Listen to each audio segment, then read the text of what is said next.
안녕하십니까. 어디부터 하냐면은 순서는 우리 마음대로 하면 돼. 예. 그래서 450조 여기부터 먼저 나갈게요. 450조. 죄송합니다. 그래서 450조 부동산 임대 사업소 요거부터 좀 먼저 나가겠습니다. 자, 그러면 우리 이제 어쨌거나 지금 뭐 하냐면 소득세를 공부하는 거예요, 여러분. 양도소득세를 포함한 소득세를 공부하는데, 자, 여기서 우리가 소득세 다시 한번 마지막, 이제 우리 이론 마지막 시간이에요. 자, 소득세라는 것은 항상 여러분, 누구를 납세 의무자로 한다, 여러분? 개인. 저는 일단 이걸 제일 먼저 갑니다. 지금까지 공부했던 취득세, 등록면허세, 재산세, 종합부동산세는 개인, 법인, 단체를 구분한다, 구분하지 않는다? 구분 안 해. 그러니까 다 납세 의무자가 되는 거야. 근데 뭐는 소득세는 오로지 누구만? 개인만 납세 의무자로 한다는 거죠. 그래서 만약에 소득의 기속자가 개인이 아니라 법인이다. 그럼 여러분 당연히 뭘로 가셔야 하는 거예요, 여러분?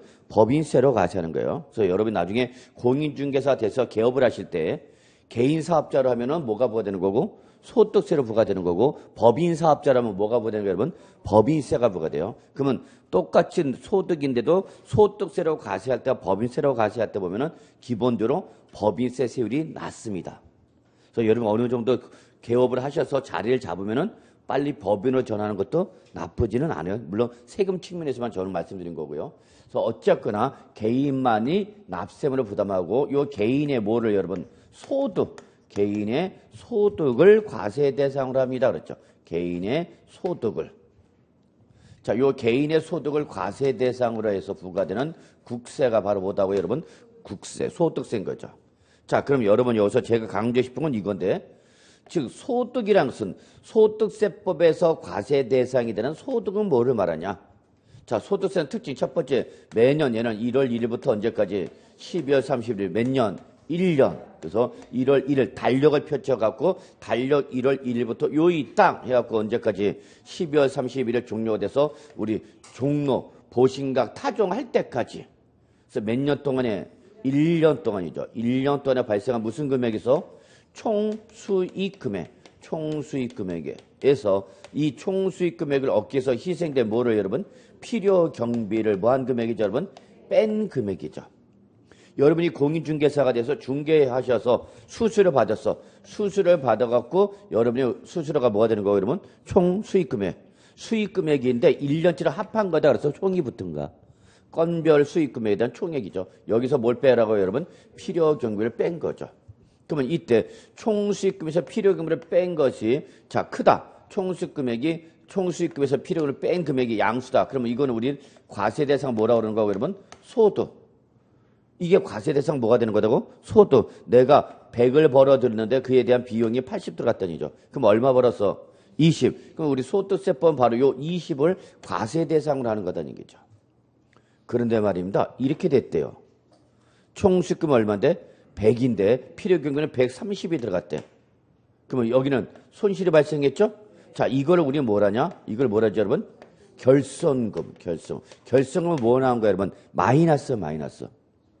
그래서 총수익 금액에서 필요금을 뺀 금액이 양수가 되면 과세 대상 소득이 나오는 거고, 마이너스가 나면 이걸 우리는 뭐라고 한다, 여러분? 결손금이란다. 이 결손금이라는 용어 좀 알아두시기 바랍니다. 결손금이라 한다는 걸 잊지 마시기 바랍니다. 자, 그리고 하나 더. 이때 개인의 소득은 과세 방식에 따라서 합산과세는 종합소득이 있고, 합산과세하는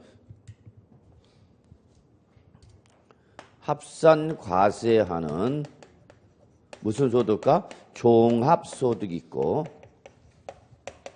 다른 소득과는 관계없이 당의 소득에 대해서만 따로 과세하는 분류과세는 소득 두 가지가 있죠. 그게 바로 뭐죠, 여러분? 퇴직소득과 무슨 소득? 양도소득. 이렇게 두 가지가 있죠. 그래서 결론, 소득세법상 소득은 몇 가지로 구분해요, 여러분? 세 가지. 뭐 종합소득, 퇴직소득, 양도소득. 우리 어떻게 배웠어요, 여러분? 이거를 종태양 이렇게 배웠죠. 그래서 특히 우리 양도소득은 종합소득이나 퇴직소득과 합산하지 않고 양도소득만 따로 구분해서 과세는 무슨 과세? 분류과세. 요 용어 익숙하셔야 됩니다.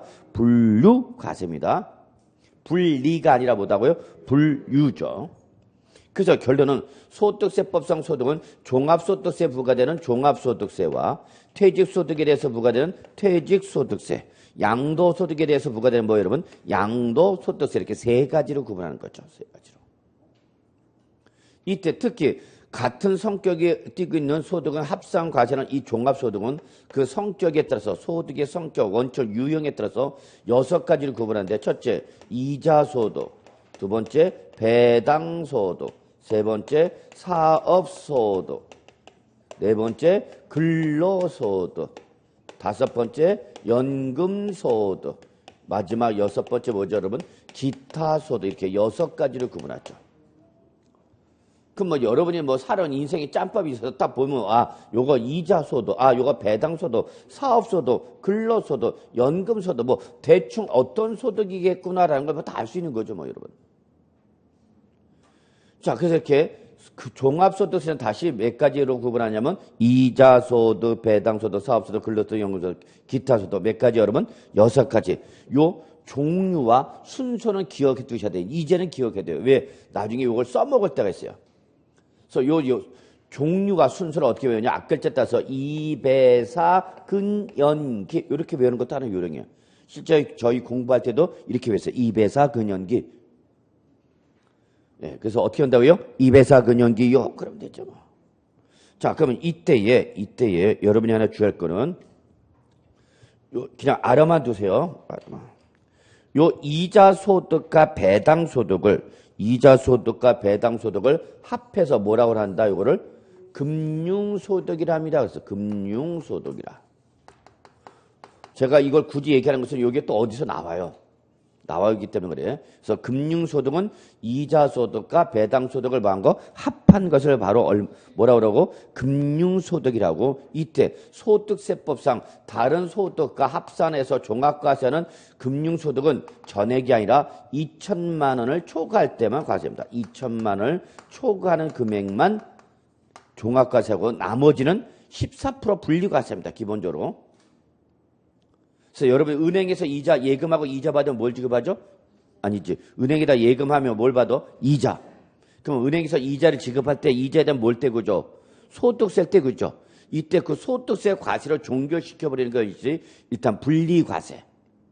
근데 내가 은행에서 받은 뭐 이자나 주식회사에서 받은 뭐 배당소득 금액이 얼마를 초과하면 1년 동안에 받은 금액이 2천만 초과하면 그 초과하는 금액은 뭐로 과세한다? 종합소득이 합산과세가 되는 거예요. 그러니까 우리는 이자소득과 배당소득이 1년 동안에 2천만 원 초과하지 않도록 고민해야 안 해? 고민한 분도 계실 거고요. 예. 전혀 고민 안 하는 분도 계시죠. 자, 그러면 요때 다시 말하지만 이자소득과 배당소득을 합쳐서 뭐란다 여러분? 금융소득이란다. 그러면 요걸 하려는 게 아니라 지금 우리는 뭘 하려고 그러는 거예요 여러분? 사업소득이죠. 요 사업소득. 요 사업소득 중에서 뭐와 관련된 거 여러분? 부동산과 관련된 거.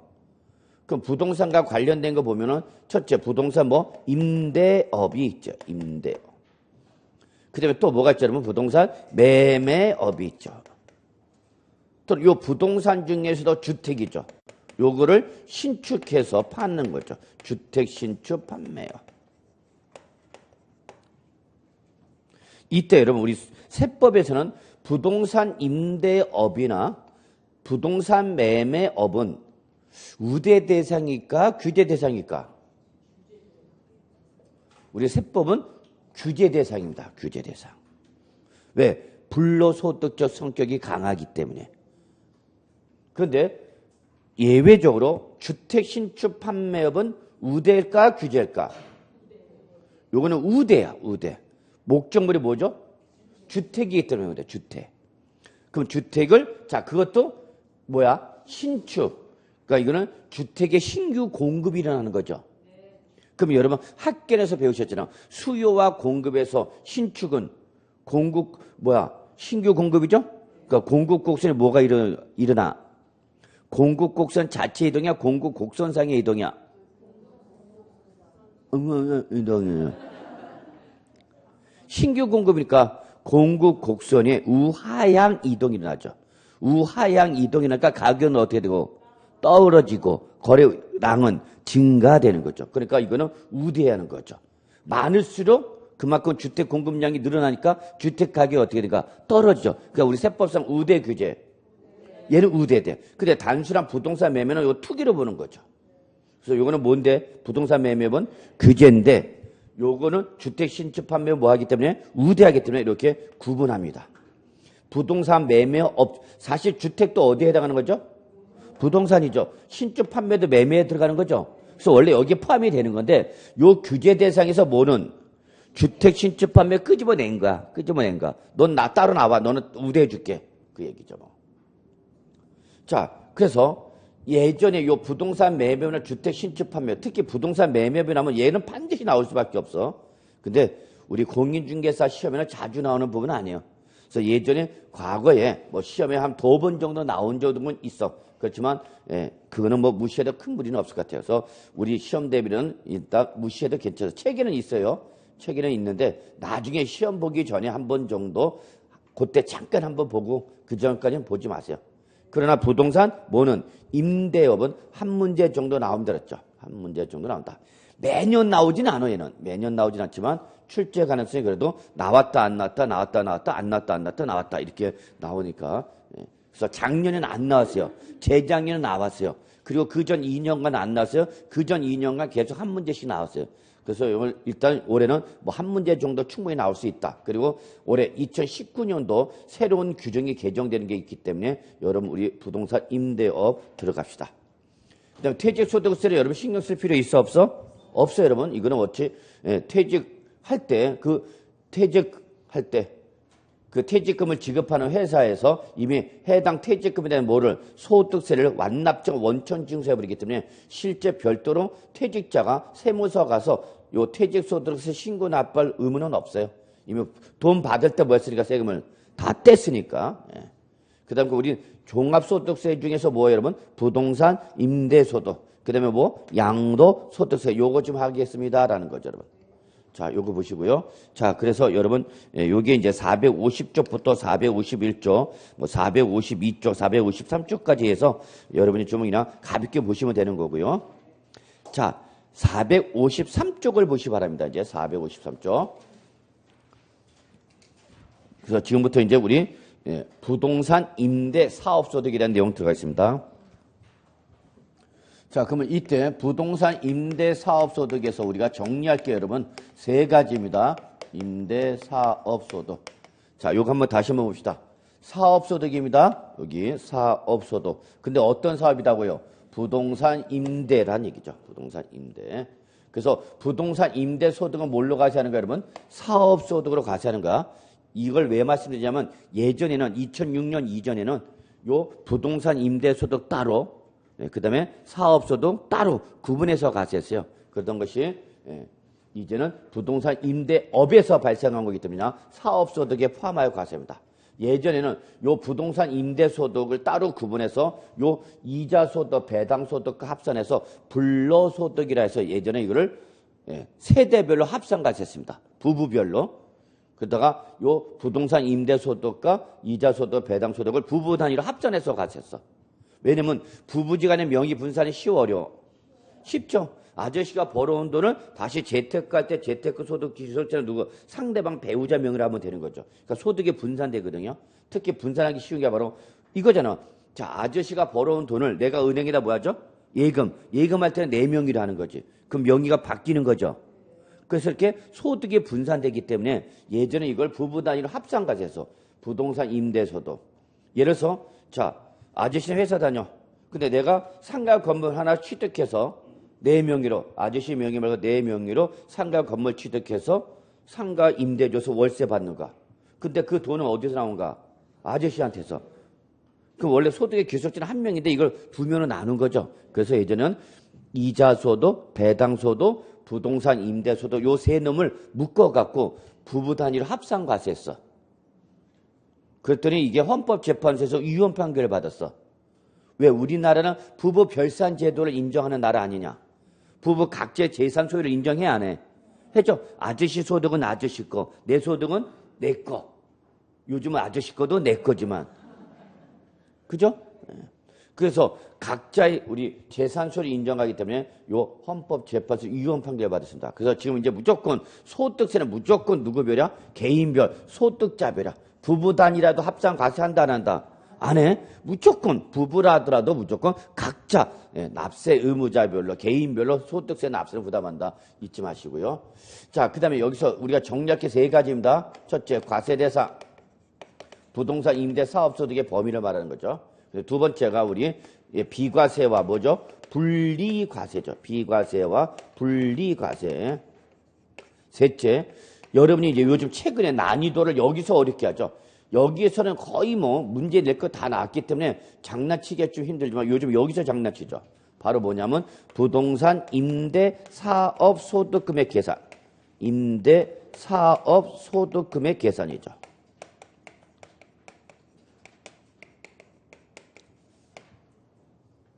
요 세 가지야. 이 중에서 여러분 과세 대상 별표 하나. 이거 나오면 이건 출제는 정말 여러분한테 맞으라고 주는 거야. 맞으라고. 1년 동안 고생했다. 하나 맞아라. 주는 거야. 주는 거. 그래도 틀리죠. 이러니. 그 다음에 비과세 분리과세 별표 3개. 부동산 임대 사업 소득이 나올 때 비과세가 빠진 적은 단 한 번도 없어. 근데 올해는 이제 뭐로 나눠져? 비과세와 분리과세로 나눠져. 그 다음에 이제 과세 대상, 소득세법상 과세 대상이 되는 소득금의 계산이죠. 별표 2개죠. 요즘 여기서 자꾸 시비 걸죠. 요 세 가지 여러분. 그러니까 포맷을 잡아놓고 딱 정리하시면 됩니다. 그래서 저만 보면 뭘 물어보고 싶어 하는 분들이 가끔가다 계셔요. 그래, 아무 생각 없다가 저를 보면, 어머, 물어보고 싶은 게 막 생각이 막 샘솟아. 그리고 어떤 사람은 심지어 있죠. 정말 딴 학원인데 그 아줌마는 진짜 웃긴 아줌마. 자기 아는 사람이 공인중개사 하나 봐. 그냥 공인중개사 하는 분이 맨날 문자 보내. 뭐 좀 물어봐 달라고. 그럼 물어보니까 이 사람은 몰라. 모르니까 보고 얘기해. 교수님 뭐 하나 물어보려고 그러는데요. 그냥 핸드폰 문자가. 그게 뭐예요? 그랬더니 아니 친구가 좀 알아봐다. 그럼 내가 자판기요? 당신이 이거 알아가 가르친다고? 그래서 괜히 그 아줌마도 야단 맞는데. 그래서 하여튼 화장실만 가려고 그러면 자 봐. 끝났어. 질문 있으면 질문하세요. 그랬어. 안 해. 아 질문 없습니까? 그럼 저 나가 있습니다. 그럼 나가는 놈 붙잡아 이제 그때 가서. 뭐 하나 물어보겠다고. 그러면서 그거 보여주는 거야. 문자 보여주면서. 이런 질문이 왔는데 요것 좀 이렇게 달래. 그때 그 물어보는 대부분이 뭐야? 얼마예요 얼마? 소득. 이렇게 양도면 양도세 얼마나? 이렇게 물어봐. 그럼 양도소득세 얼마 물어보면 제가 그걸 그제서 다 자판기 없고 100원짜리 넣으면 자판기에 커피가 쭈르르 쏟아지는 것처럼 답이 통 나오냐? 그게 아니야. 뭐 해봐야 돼? 자리 깔고. 계산기 꺼내놓고 뭐 해봐야 된다고? 계산해야 된다고. 계산해야 된다고. 우리 이거 맨날 있잖아. 양도소득세 차장근기 과세하면서 그게 순식간에 뚝 하면 뽀록 나오냐고. 앉아서 자리 깔고 그 화장실 가다 놓고 돗자리 깔고 거기서 계산기 꺼내놓고 해봅시다. 정말 묻어버리고 싶었어 그냥. 그래서 다시 이런 거 하지 말라고 그랬더니 삐져갖고 또 가더라고. 삐지긴 또 더럽게 삐져 하여튼. 아이 힘들어 죽겠어. 애들보다 더해. 해갖고 또. 아유. 자, 요 세 가지 여러분. 네. 그럼 여기부터 갑시다. 어쨌거나 과세상. 여기서 나면 여러분 이건 출제 정말 맞으라고 주는 거야. 네. 세 가지 잡시다. 첫째. 책 보세요. 그냥 쓰지 마시고 이미 몇 번씩 썼어. 우리 쓸 만큼 썼어. 첫째, 부동산이나 뭐 여러분 부동산상의 권리 외우세요. 이제 외우는 거 무조건. 예, 부동산이나 부동산상의 권리 요거죠. 그 다음에 또 하나 있어요. 여러분. 요거는 민법에서 아마 들어보지 않았을 겁니다. 공장재단이나 광업재단. 혹시 들어보셨나요? 예, 아마 저당권 할 때 얘기가 나오지 않을 겁니다. 민법상 담보물권은 몇 가지죠? 3가지죠. 민법상 담보물권, 법정 담보물권 몇 가지? 3가지. 동산일 때 질권, 부동산일 때 저당권, 그리고 뭐죠? 유치권. 근데 이때 이 공장재단과 광업재단 저당권이야, 저당권. 민법에서 인정하는가 안 하는가? 안 해. 민법에는 없어. 근데 왜 하는가? 실무에서 적용되는 관습법상 담보물권이죠. 민법 할 때 관습법상 담보물권이란 말 안 들어보나요? 한번 들어볼까요? 왜냐면 얘는 민법에 나와 있는 담보물권이 아니라니까? 민법에는 민법은 세 가지잖아. 질권, 저당권, 유치 세 개밖에 없잖아. 그러니까 이건 민법상 담보물권이 아니라 관습법상 담보물권. 오랜 실무 관행상 인정되는 담보물권이에요. 그래서 이건 채권자 편의를 해서 맞는 거죠. 법에서 인정하는 담보물권은 아니야. 자, 그래서 세 번째가 바로 채굴에 관한 권리죠. 채굴이 뭔지 아죠? 캐내는 거야. 요즘은 이제 광산에서 채굴을 안 하고 이제 인터넷에서 채굴하는 게 바로 뭐예요, 여러분? 네, 비트코인, 가상화폐 이런 거죠. 자, 요런 것들을 이제 우리 여기 봐. 부동산 임대소득은 반드시 이 말 나와야 돼. 뭐 여러분? 대여. 요게 가장 중요한 키워드 여러분. 대여. 취득세는 취득이고 등록면허세는 등록이고 재산세는 소유고 종합부동산은 고액의 부동산이라면 양도소득세는 양도. 그러면 부동산 임대소득은 뭐야 여러분? 대여로 인해서 발생하는 뭐 소득을 과세 대상으로 하는 거죠. 뭐. 그게 여러분 교재가 어디 나와 있냐면 454쪽이 나와 있는 거죠. 뭐. 잡으셨죠 여러분? 큰 틀 잡으시면서 외우시려고 그러셔야 돼요. 자, 이 중에서 시험에 개별 문제 나오는 건 이거야. 시험에 개별 문제 나오는 건 부동산과 뭐야 여러분? 부동산에 관한 권리인데, 자, 부동산과 부동산에 관한 권리인데, 부동산은 여러분 장난칠 게 없어. 그냥 한마디로 말해서 과세 대상이 되는 부동산은 뭐야 여러분? 사실상의 모든 토지와 건물을 말하는 거야 여러분. 특히 실질 과세 원칙에 따라서 사실상의 모두냐? 그럼 여기서 사실상 모두는 뭐를 말하냐? 등기 여부나 허가 여부나 불법 여부 이런 거 물어붙지 않아. 묻지 않습니다. 그러니까 등기된 토지나 건물을 임대한 것을 대여한 것은 물론이고 미등기된 토지나 건물을 대여함으로써 월세 받았다. 과세하는 거 안 하는 거? 하는 거죠.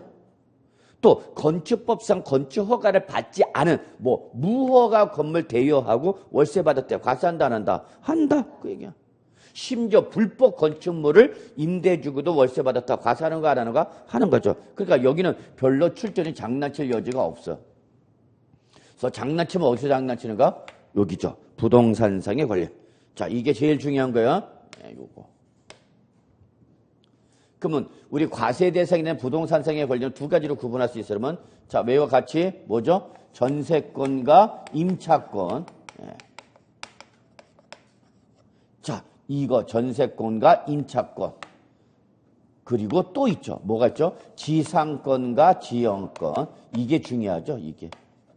전세권, 임차권을 시비 걸기보단 지상권, 지역권. 그래서 여러분 이거 어떻게 해줬죠? GG 이렇게 했죠. 지상권, 지역권, HG. 예. 자, 여러분 요 지상권과 지역권이 나오면 반드시 뭐 확인해야 된다고 했죠, 여러분? 그렇죠. 공익사업과 관련이 있는지 확인하셔야 됩니다. 그래서 공익사업과 관련이 없을 때와 있을 때로 구분해서 공익사업과 관련이 없을 때 이때 바로 부동산 임대 사업 소득으로 가는 것이고 그것이 뭐와 관련됐으면 부동산 임대 공익사업과 관련됐을 때는 이때는 사업 소득이 아니라 뭘로 간다 여러분? 기타 소득이라는 거죠. 기타 소득으로 가는 거죠. 그래서 순간적으로 이제 저도 공부할 때 보면 이제 이런 거죠. 순간적으로 이제 놓치는 거죠. 뭐냐면 뭘 놓치냐? 공익과 관련된 게 사업이야. 공익과 관련되지 않은 게 사업이야. 순간적으로 헷갈릴 때가 있단 말이야. 그러면 저는 이럴 때를 대비해서 저는 무조건 이렇게 합니다. 공익사업과 관련된 건 뭐다? 기타소득, 공기. 그럼 공익사업과 관련이 없으면 올라가 사업소득을 하는 거죠. 그래서 공기 뭐 이런 것도 나쁜 방법 아닌 것 같아요. 그래서 여러분 나름대로 어떤 구분 기준을 확실히 잡는 게 제일 중요하죠. 여러분이 잡은 것이 여러분한테 가장 맞는 거니까 그런 절대 헷갈리지 않죠. 그래서 저 같은 경우는 이렇게 해서 그냥 공기 순간적 사업과 관련이 없는 거야 있는 거야 사업소득. 그럴 때 그냥 공기 있으면 기타 없으면 사업소득. 그럼 여기 보세요. 자, 지상권과 지역권을 이 6가지 중에서 어디로 가서 할 거냐 그 얘기죠. 그래서 공익사업과 관련이 없으면 어디로 가는 거고 사업소득 가는 거고 공익사업과 관련됐으면 어디로 가는 거고 기타소득이다. 그러면 이때 이렇게 6가지를 구분한 이유는 뭐냐? 요 사업소득 금액을 계산한 소득금액 계산 구조가 달라요. 약간씩. 6가지가 다 달라. 특히 요 필요경비 계산 공제. 우리 아까 어디 하나 썼던 것 같은데 요 계산 구조가 6가지가 다 달라. 예를 들어서 이자 소득과 배당 소득은 이 필요 경비를 인정을 안 해줘요. 그러면 내가 이자 받으면 그게 다 과세 대상 소득이 되는 거야. 주식회사에서 배당을 받으면 그냥 그게 다 과세 대상 소득이 돼. 뭐를 공제하지 않는다? 필요 경비를 공제를 안 해줘요. 그게 특성이야. 사업소도 필요 경비 인정해 줍니다. 근데 얘는 반드시 장부 등에 근거해서만 공제죠. 뭐가 있어야 된다고? 증빙서류가 있어야 되니까 증빙서류. 근로소득은 우리 회사 다닐 때 회사 다니면서 뭘 받아? 급여. 그럼 급여를 받기 위해서 내가 경비가 들어가 안 들어가?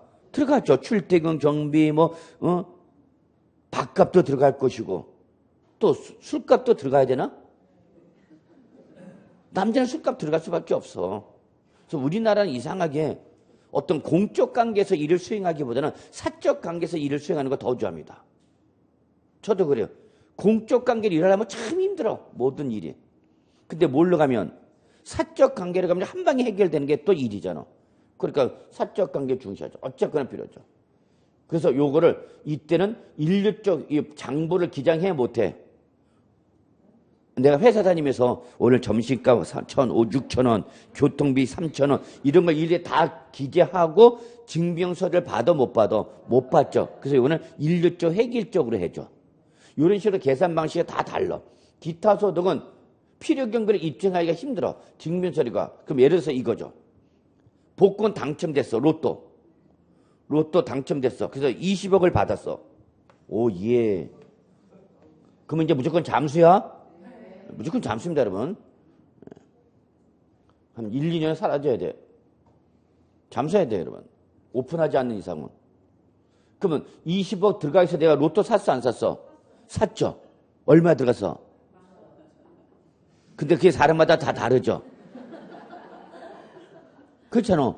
20억이 내가 로또 딱 하나 사서 한 장이 얼마 지금? 1,000원 딱 한 장 샀는데 그게 당첨돼가. 그럼 필요경비 얼마 들어간가? 1,000원.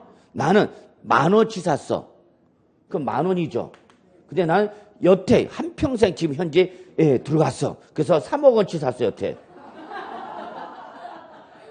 3억원치 산 중에서 요거 당첨된 거죠. 그러니까 이게 사람마다 다 또 다르죠. 그리고 이걸 입증하기 쉬워 어려워? 어려워. 왜냐면 복권을 샀다 로또 영수증이 없잖아. 받는 사람도 있나? 로또 카드도 결제 안 되죠. 그럼 오늘 갔다가 한번 다 사봐 한번. 그래서 요거는 일률적으로 그냥 필요 경비를 요 받은 금액의 70%를 그냥 일률적으로 그냥 해버립니다. 그러니까 요 소득마다 뭐 하는가 달라. 소득 금액 계산 구조가 약간씩 다 달라요. 자, 어쨌거나 결론. 지상권, 지역권 나오면은 사업소 들어가냐, 기타 소 들어가느냐 구분해야 되는 거죠. 그러면 자 마무리하겠습니다. 공익사업과 관련이 없으면 어디로 가고 사업소도, 공익사업과 관련돼 있을 때는 기타 소도. 그러면 이때 다른 거는 뭐냐? 사업소득 금액 계산 구조가 다르다.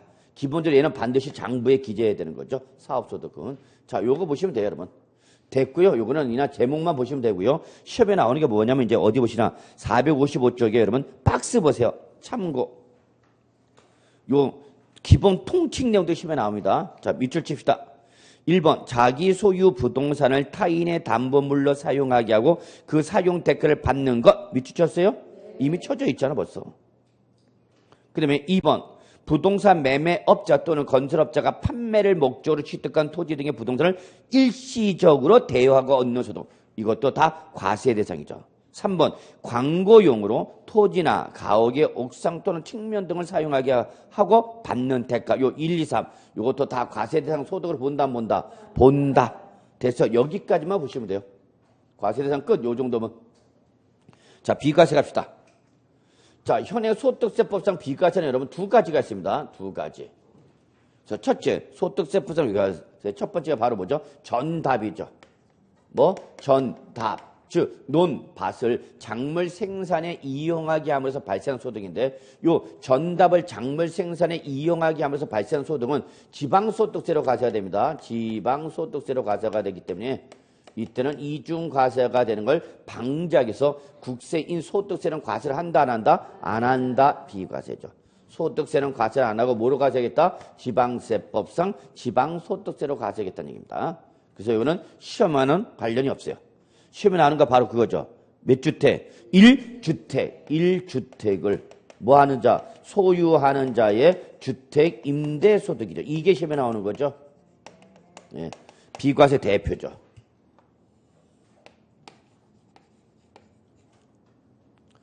자, 여기서 제가 강조하고 싶은 여러분, 1주택은 임대주택수를 말하는 것이 아니라 뭐야 여러분? 소유주택수를 말하는가? 소유주택수를 말한다. 소유주택수. 그러니까 주택을 몇 개 갖고 있는 사람이 하나 갖고 있는 사람이 그걸 뭘 준가? 임대 줬단 말이야. 그럼 나는 들어가 못 들어가? 못 들어가지. 그럼 난 딴 데 가서 뭐 살아야 돼? 임차 살아야 될 거 아니야. 그럼 여기서 하나가 갖고 있는 거 임대 줘서 받은 임대료를 내가 임차 들어가는데 뭘로? 임차료 줘야 되는 거죠. 그래서 받아서 주는 거니까 쌤 과세한다 안 한다? 안 하겠다는 얘기죠. 그래서 주의할 건 여러분 1주택 소유의 주택 임대소득입니다. 그러면 얘는 뭐만 물어본가? 소유 주택수만 물어봤기 때문에 월세가 얼마냐는 가액은 물어묻지 않아. 묻지 않죠. 금액은. 얼마 받았냐는 묻지 않습니다. 그래서 주택을 하나 임대 주고 받은 월세는 과세를 한다 안 한다? 안 한다 그 얘기죠. 단 시험에서는 반드시 여기와 연결되죠. 단 그 1주택이라 하더라도 그것이 무슨 주택일 때는 고가주택이죠. 그리고 또 하나가 있죠. 무슨 주택이죠? 국외주택이죠. 국외주택. 즉 국내 주택일 때는 얼마짜리냐를 묻고 묻지 않고 묻고, 그러나 어디 있는 주택은 국외주택은 얼마짜리를 물어묻지 않아. 묻지 않죠. 무조건 뭐야 여러분? 과세죠. 무조건 과세죠. 그럼 우리가 이거 하나 확인하고 갑시다. 자, 여기서 고가주택에 대한 정의를 정확히 하셔야 되겠죠. 그러면 요 비과세가 배제되는 고가주택에 대한 정확한 정의. 자, 우리 소득세는 몇 년 단위 과세야? 1년 단위 과세죠. 그래서 1년이 지나봐야 전체 금액이 확정되겠죠. 그래서 과세 기간이 끝나봐야 돼. 그래서 과세 기간이 뭐 했을 때? 종료했을 때죠. 그래서 과세 기간 종료율이 원칙인데 이 임대하던 부동산 올해 팔 수도 있죠. 그러면 과세기한 종료율이 있어 없어? 없죠. 올해 팔았으니까 중간에. 그러면 그때는 어느 날? 양도일. 그래서 요 현재 있죠. 그래서 기본적으로는 과세기간 종료일, 즉 언제야? 12월 30일이 끝났을 때의 현재인데 중간에 당해 연도 중에 뭐 했으면? 양도했으면 양도 현재 요 시점이죠. 그러니까 요거 출전에 바꿔 안 바꿔? 바꿔. 뭘로? 과세기간 개시일로 살짝 바꿀 수도 있는 거죠. 그럼 이게 여러분 순간적으로 눈에 들어오면은 잡아내지만 순간적으로 눈이 안 들어오면 놓치는 거죠. 과세기간 개시일이 아니라 뭐야 여러분? 종료죠. 과세기간 개시일은 언제야? 1월 1일이야. 1월 1일 기준자가 아니라 12월 31일자로 판단한단 말이야. 이해하셨죠? 이런 아무것도 아닌 건데 이런 걸 출제해서 살짝 말 바꿀 수 있으니까 주의하라 그 얘기야. 그래서 결론 과세기간 종료일 또는 당해 연도 중에 임대부동산을 양도했으면 양도일 현재 시점으로 해서 자 부동산은 임대니까 보유 단계죠. 처분 단계가 아니라 무슨 단계야? 보유 단계. 그래서 보유 단계니까 매매라는 거래가 원칙으로 있어 없어? 없죠. 그래서 이때는 무슨 가액을 가졌다니다 여러분? 기준시가죠. 그래서 주택가 부수 토지의 기준시가를 가지고 얘가 얼마? 9억 원을 뭐 하는 거죠? 초과할 때에 그 초과하는 주택을 말하는 거죠.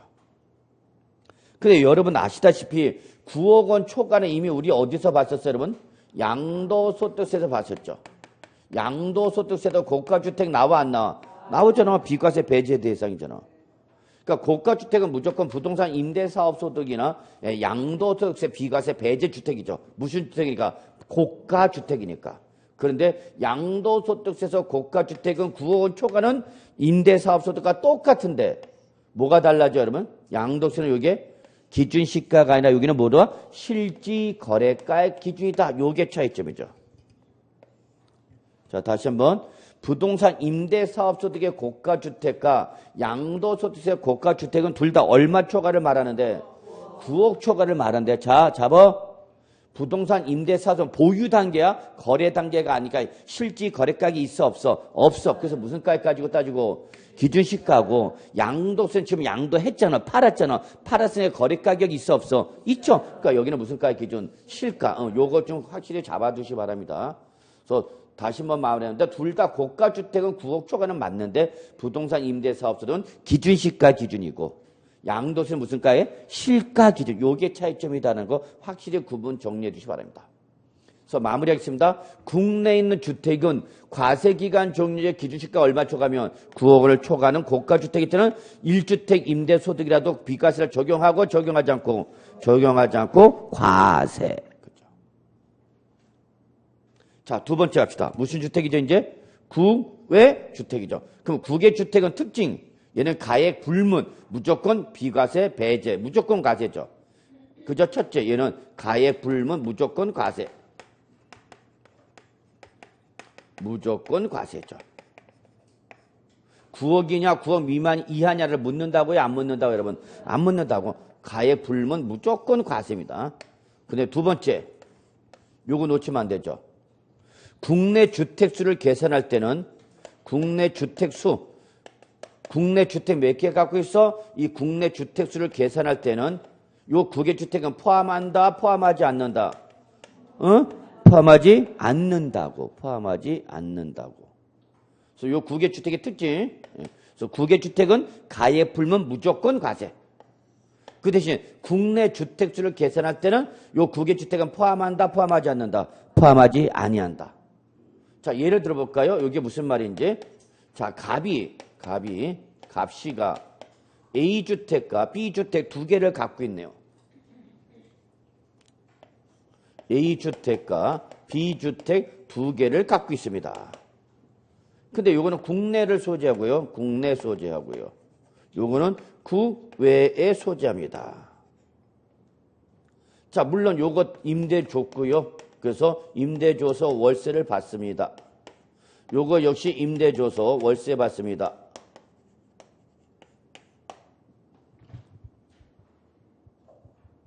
자, 그리고 요거 8억이다 공시가격을 보니까 얘는 8억이다 봅시다. 국외주택은 공시가격 나와요, 안 나와요? 안 나오죠. 자, 그러면 이때 결론 과세 여부 따집시다. A주택, 그래서 갑씨가 A주택, B주택 몇 개 갖고 있어요? 두 개. 근데 하나는 어디? 국내, 하나는 국외. 둘 다 뭘 받았어요? 월세. 요거 공시가 8억. 그럼 이때 요 A주택 월세에 대한 부동산 임대사업소도 과세해요, 안 해요? 몇 주택인데? 비과세야, 과세야? 과세해, 안 해? 안 한다고. 왜냐면 국내 주택수를 계산할 때에는 국외 주택은 주택수에 포함하라, 제외하라. 제외하라니까. 국외 주택이 몇 개 갖고 있든지 상관없어. 4개, 5개 상관없어. 국내 몇 개면 하나면 이 사람 몇 주택자가 되는가? 1주택 소유자가 되는가? 그래서 얘는 비과세 받을 수 있는 거죠. 그러면 제가 8억 원이란 말을 굳이 왜 한가? 고가주택 시비 걸지 마라, 그 얘기야. 그 제외 규정 논하지 마라는 얘기죠. 자, 그 다음에 국외 주택 국외 몇 개 갖고 있어? 하나. 뭘 줬어? 임대. 그래서 월세 받았어. 과세, 비과세? 무조건 과세. 이해하셨나요?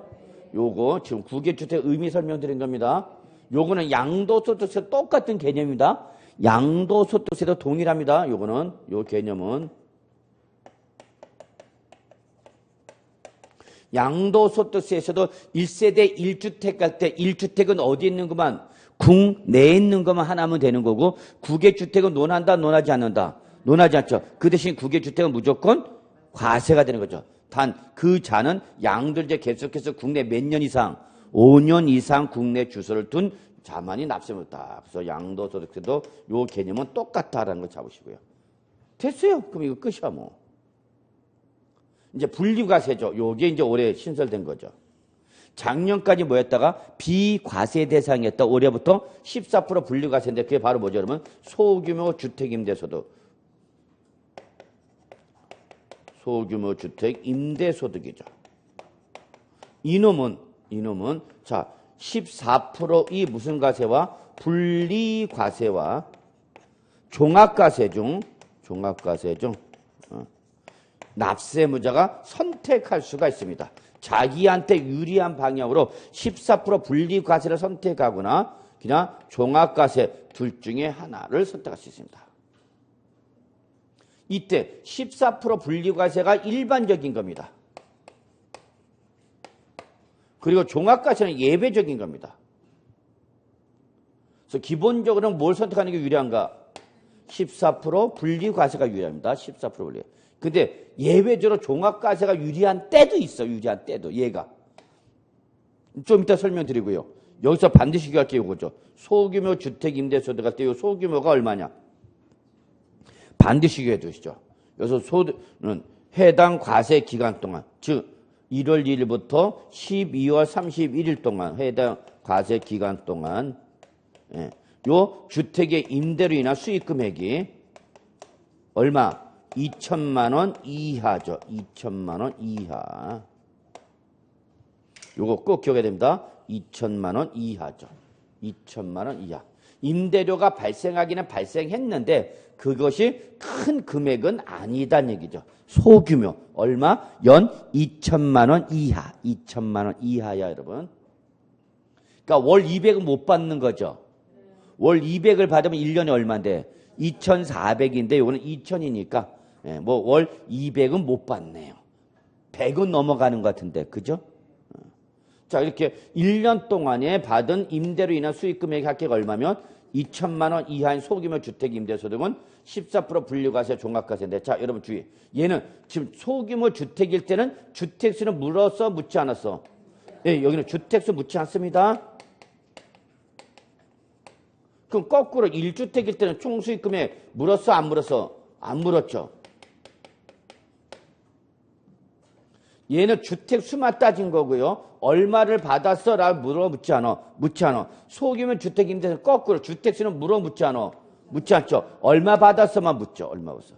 그러니까 1주택이나 2주택이나 3주택 3개 임대 줬는데 3개 임대의 소득이 얼마면 2천만 원 이하면 소규모 주택으로 간다는 얘기죠. 주의하셔야 됩니다. 실무 나가서 이런 걸 명확하게 여러분이 구분해 줘야 돼. 1주택 소유에 대한 비과세는 얼마짜리 9억 초과하지 않으면 이거는 고가주택이고 내가 1년 동안에 받은 임대료가 얼마냐를 묻는다고 묻지 않는다고? 묻지 않는다고. 그냥 주택이 몇 개면 되는가? 하나면 되는가? 근데 얘는 거꾸로 주택수는 물어묻지 않아. 묻지 않아. 몇 주택을 임대해 줬냐? 몇 주택 소유냐? 묻지 않아. 그냥 받은 수익 금액이 월세가 얼마면 2천만 원 이하는 우리 물어보는 거 소규모 주택 임대. 그러면 너는 14% 분리과세와 종합과세 중 뭐 한다? 선택할 수 있는 거죠. 자, 여기 14% 뭐예요, 여러분? 분리과세죠. 아까 양도소득세 뭐였죠, 여러분? 분류과세죠. 이런 말 주의하시고요. 출제는 장난칠 수 있어요, 여러분. 분류. 순간적으로 헷갈리는 거 저런 거. 몰라서 틀리는 게 아니라 순간적으로 놓치는 거죠. 출제는 말장난친 거를. 분리과세는 무슨 소득이지만 종합소득이지만 합산 과세하지 아니하고 소득 금액을 지급할 때 원천 징수등으로서 소득세 과세를 종결하는 걸 우리는 뭐라 한다면 분리랍니다. 다시 사업소득은 무슨 과세야? 사업소득은 무슨 과세야? 종합소득이 무슨 과세야? 합산 과세는 다른 소득과 합산해서 과세한다고. 근데 여기 무슨 말하면 분리 과세라는 것은 무슨 소득이라더라도 사업소득이라도 다른 소득과 합산을 하고 안 하고 요 소득만 따로 구분해서 과세하겠다는 얘기야. 이걸 뭐라고 그래 여러분? 분리과세. 소득세 자체를 구분하는 건 뭐라고 그러고? 분류과세. 좀 구분돼요? 예, 세법 공부할 때 제일 어려운 게 뭐냐? 이런 용어. 세세한 용어상의 차이마다 우리 세법은 용어 차이가 의미가 다 달라요. 그래서 맨 처음에 그거 감을 잡는데 좀 많은 시간을 요구하는데 여러분들 금방금방 잡네요. 저는 몇 년씩 잡았어요. 문구 하나마다 확 바뀌어지는 걸 그 감을 잡는 게 몇 년이 걸렸어요.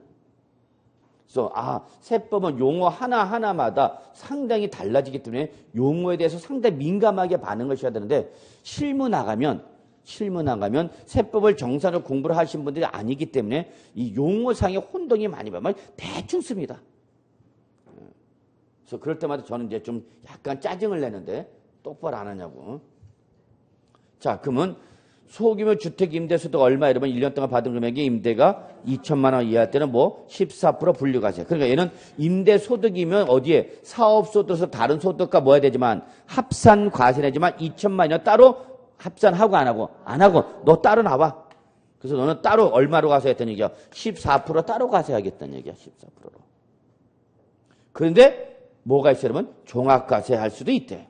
자, 그럼 요거는 여러분 뭘 이해하셨냐면 소득세 세율을 구조를 이해해야 돼. 소득세는 무슨 세죠, 여러분? 누진세율이죠. 누진세율. 과세 표준에 대해서 적용하는 세율이 같아 달라 다르죠. 그래서 뭐가 과표가 뭐 어떻게 될수록 커질수록 적용하는 세율이 어떻게 되는가? 올라가는 무슨 형태? 계단형 형태였죠. 계단형. 이게 뭐다고요? 누진세율이죠. 그럼 과표가 제로부터 1단계 얼마? 1,200만 원까지. 그럼 1년에 1,200을 받았다면서 월 얼마 버는가? 100 생각하시면 되죠. 월 100이니까 1년 얼마? 1,200. 이게 1단계야. 그러면 과표가 얼마면 1,200만 원 이하면 몇 프로 정하냐? 6% 세를 주게. 제일 낮은 거죠. 요즘 1년 1,200 갖고 살아 못 살아? 못 살죠. 최저 생계비도 안 되는 거죠. 그런데 말입니다. 옛날에는 100만 원만 있어도 부자로 여겼죠. 그래서 옛날에 무슨 말이 있었냐면 백만장자라는 말이 그랬어. 지금 100만 원 갖고는 껌도 조금 씹어볼래나? 그만큼 우리나라 화폐 가치가 너무 크죠. 이게 엄청난 비용이 초래가는데 여러분 잘 모르겠지만 숫자가 너무 큰가. 그러니까 모든 자릿수를 확대를 해야 되죠. 그 무슨 말인지 이해하시죠? 공이 3개가 두죠. 그리고 우리 공 세다가 못 세잖아. 뭐 억 정도는 버티겠지만 10억, 100억, 1000억, 조 막 남아가면 그때 이제 자릿수는 못 잡잖아.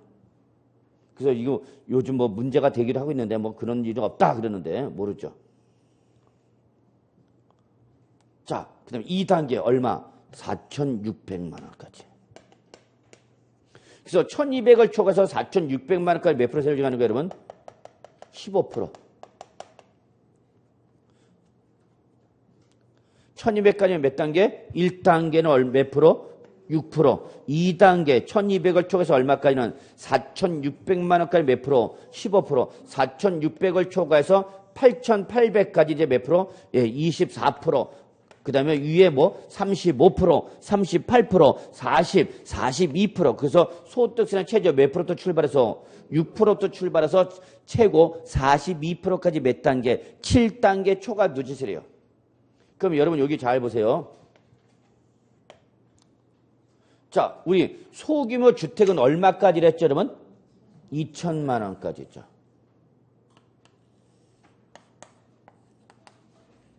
즉 2천만 원 이하일 때는 2천만 원 이하일 때는 몇 프로 세를 때리겠다는 얘기야? 14% 세를 때리겠다는 얘기야.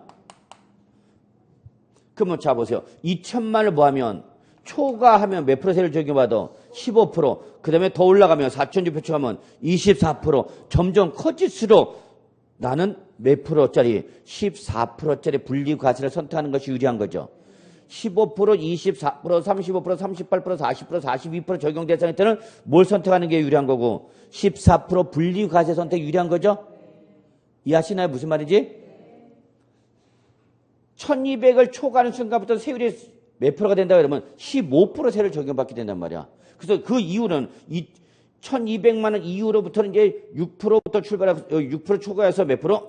15, 24, 35, 38, 40, 42%까지 세율이 적용된단 말이야. 그럼 이럴 때는 몇 프로 선택하라고? 14% 분리과세 선택하면 세액이 줄어드는 거죠. 그런데 말입니다. 자, 1단계는 얼마랬죠, 여러분? 1,200만 원까지. 1단계 1,200. 월 얼마 받는가? 100. 딱 월 100이야? 그러면 1년 벌어든 금액 얼마? 1,200. 그러면 이때 몇 프로 세율 적용해도? 6% 적용했죠. 그러면 이때는 14% 분리과세 선택하면 오히려 이만큼 더 내는 거죠. 이해하시나요? 그러면 이럴 때는 14% 분리과세 하지 말고 그냥 종합과세 하겠다는 얘기야. 종합과세 얘는 몇 프로 적용받는가? 6%죠. 그래서 결론. 일반적으로는 소득 금액이 크다면 뭐가 유리하지만, 어디 갔어? 여기 있네.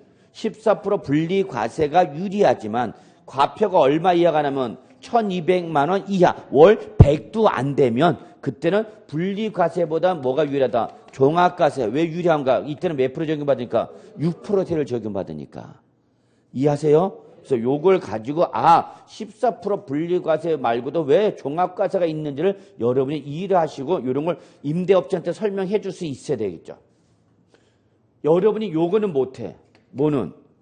실제 소득세 계산은 여러분이 못한단 말이야. 이건 누가 한다고? 세무사가. 이건 세무사한테 던지면 되는 거야. 돈 주고. 야, 물어. 그러면 세무사, 물어. 똑같아요, 여러분. 자본주의에서는 뭐 돈 탁 던져 무는 거야. 문 놈이 장땡인 거야. 허이 참네. 그래서 이건 누구한테 던지면 돼? 세무사, 그러면 쫙 하고 물어. 그래서 이게 얼마입니다 하고 계산해 준다고. 신고까지 다 해준다고. 근데 여러분이 누굴 거래할 때는 임대사업자와 임대사업자 때 뭐 할 때는 컨설팅 해줄 때는 여러분 이런 얘기를 해줄 수 있어야 돼 없어야 돼? 있어야죠 여러분이. 임대업자한테 이런 그림 그려가면서 왜 14% 분리과세나 종합과 선택하는 이런 경우가 있는가 이런 거 설명해줘봐. 임대업자 뻑까지. 이자가 진정한 공인중개사구나. 다른 공인중개사에서 볼 수 없었던 어떤 새로운 면이 있구나. 나 이 사람하고 거래해야지. 그런 생각이 들어 안 들어?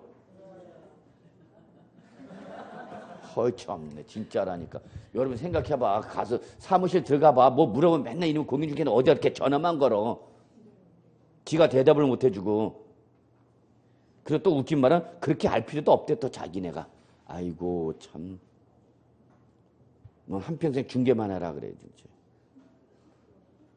뭘 해야 돼? 컨설팅 해야 돼 여러분. 앞으로 여러분이 공인중개사 되시면 뭐 컨설팅을 할 줄 알아야 돼 여러분. 왜? 여러분 자꾸 중개해보니 여러분 이제 벌써 뭐 한방, 다방, 직방 뭐 무슨 방 많잖아. 다 인강으로 다 인터넷에 다 빠져가. 이제 앞으로 점점 더해. 요즘 젊은 친구들, 대학생들, 얘들 여러분 공인중개사 잘 찾아가? 잘 안 찾아가? 뭐해? 한방, 다방 그걸 다 한다니까 자기네 물건 보고. 어이 참네. 그럼 어떡하라고요? 알아서 해. 여기까지 됐어요? 예. 됐어요. 자, 이제 갑시다. 어디 이제 제일 골치 아픈 부동산 임대 사업 소득금 이제 소득세 계산하는 거야. 자, 여기 보셔야 되는데 올라가야 되나? 봅시다. 자, 그러면 사업 소득 금액은 무슨 금액에서? 총수익 금액에서 뭐를 뺀 거다고 여러분? 필요 경비를 뺀 거죠. 그래서 부동산 임대 사업 소득 금액.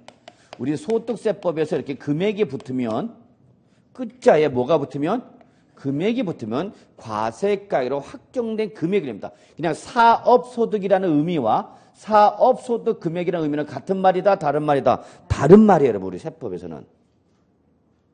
그래서 무슨 글자가 들어가면 사업소득 금액. 그럼 이건 구체적이고 개별적으로 확정된 금액을 말하는 거야.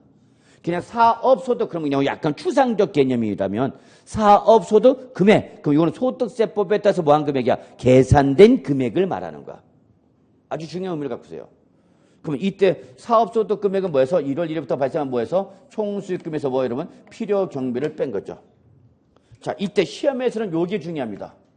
필요 경비는 시험에서는 중요하지 않아요. 근데 실무 나가면 중요하죠. 실무에서 중요하죠. 여러분 이거 잡아야 안 잡아 실무 나가면. 부동산 임대 사업자가 필요금으로 잡으시는 항목이 뭐가 있는지 알아야 돼 몰라야 돼? 알아야 돼. 얘가 커야만 뭐가 되니까 과세 대상 소득 금액이 적어지니까 이거 잡아야 돼. 근데 시험에는 안 나와. 시험에는 안 나올까? 그래서 이거는 총수익 금액에 대응되는 비교 총수익 금액에 대응되는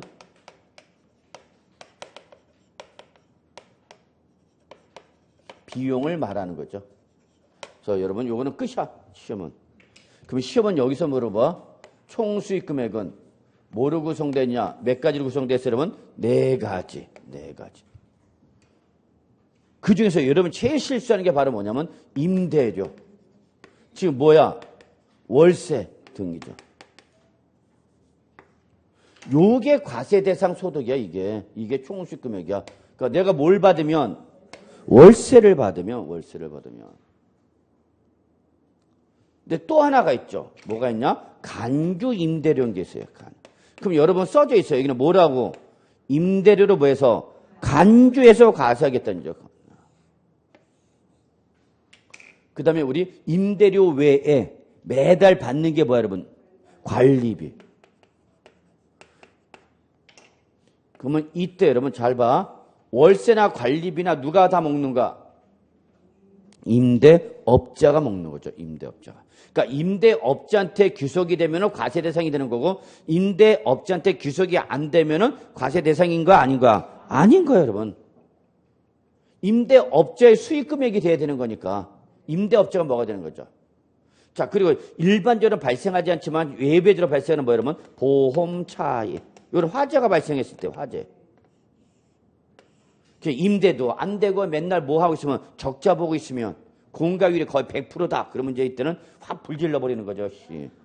어차피 임대도 안 되는데 뭐 불질러서 뭐라도 받아 보험금이라도 받는 거죠. 뭐 어쩔 수 없어.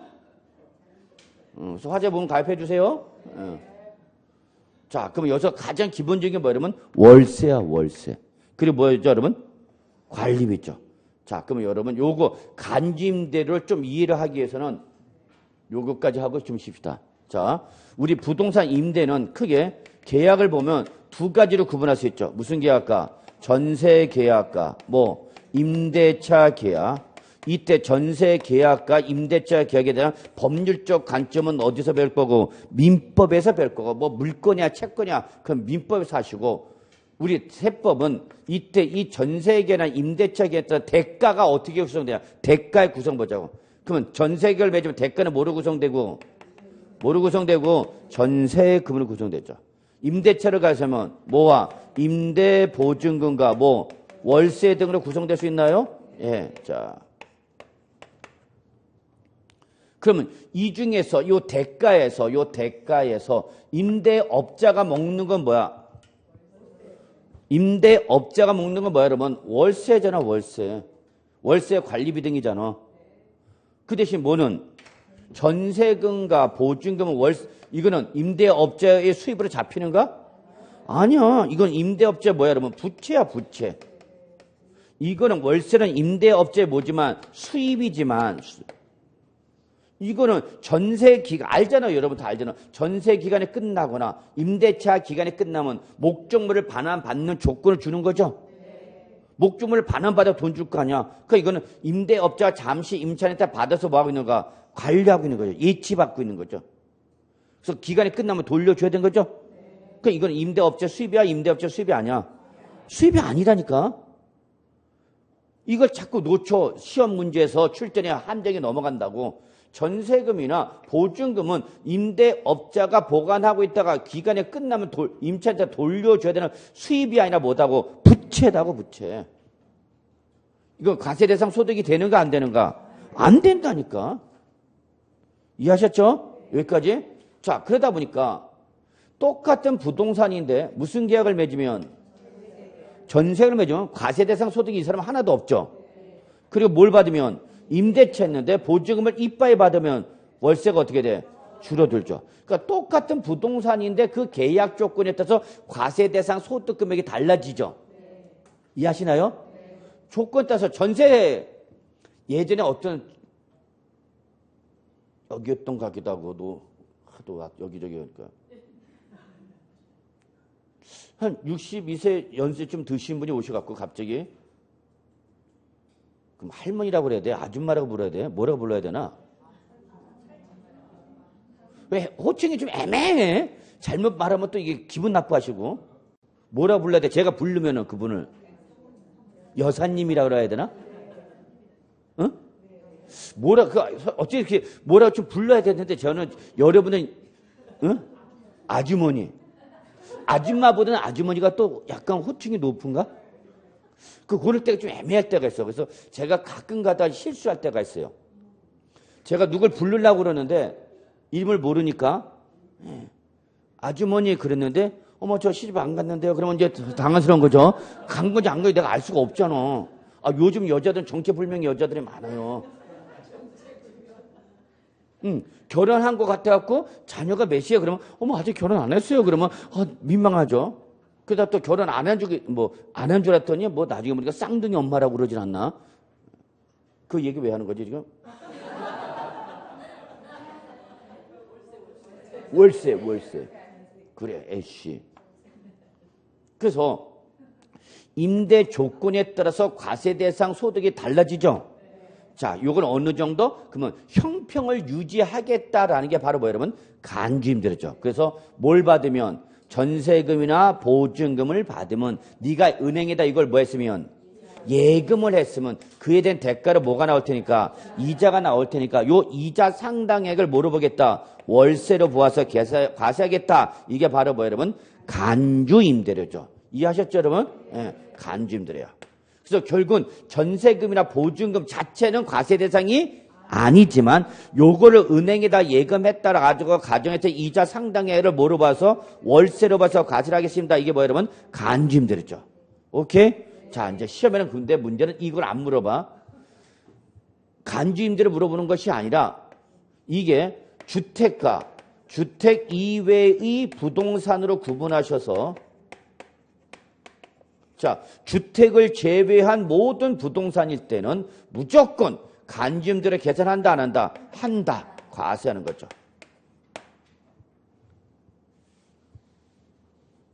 이게 중요합니다. 그럼 예를 들어서 토지나 상가 등 특히 시험에는 상가가 시험에 나와. 시험에 뭐가 나면 상가가 나면 뭐가 아니란 걸 얘기하는가? 주택이 아닙니다. 그 얘기하는가? 토지나 상가가 나서 특히 시험에 뭐가 나온다고요? 상가. 그래서 주택을 제외한 부동산은 무조건 간주임대로 계산한다 안 한다? 한다. 과세한다야. 그런데 뭐는 주택은 원칙 안 한다야. 이게 차이점이야. 간주임대로 계산한다 안 한다? 안 해. 왜? 이거는 서민들의 주거생활 안정 목적상. 서민들의 주거생활 안정 목적상. 다만 무조건 과세를 안 하게 되면 너무나 다주택자가 혜택을 받게 되죠. 뭐 한 달 전에 그랬죠. 뭐 몇백 채 갖고 있던 사람 파산 선고했다고 이번에. 네. 몇백 채를 갖고 있는 사람도 있어. 주택을. 아주 뭐 우표 수집하듯이 주택 수집한 사람도 있죠. 취미생활로. 난 그런 취미생활을 가진 사람이 부럽더라. 주택 수집이 취미야. 자, 그럼 다주택자는 엄청난 혜택을 받게 되니까 자, 예외죠. 몇 주택 이상 소유하면서 이거 놓치면 안 돼. 3주택 이상을 소유하면서 받은 보증금 등이 얼마 초과면 3억 원을 초과면 이거 꼭 기억해 두셔야 됩니다. 3억 원 초과. 자, 조건 보세요. 조건. 몇 주택 이상 소유야? 3주택 이상 소유야? 주약권은 임대주택수가 아니라 소유주택수야. 3주택 이상 소유해서 받은 보증금이 3억 원을 뭐 할 때 여러분? 초과야. 그러니까 3억 원은 중과 대상이 아니야. 아니죠. 요 두 가지 조건을 모두 뭐 했을 때? 충족했을 때. 이 두 가지 조건을 모두 충족했을 때만 이때는 뭐 한다? 과세죠. 요거 꼭 기억해 주셔야 합니다. 자, 별표 2개. 예, 여러분한테. 그래서 여기까지 하고 좀 쉬죠. 이거 꼭 정리해 두셔야 합니다.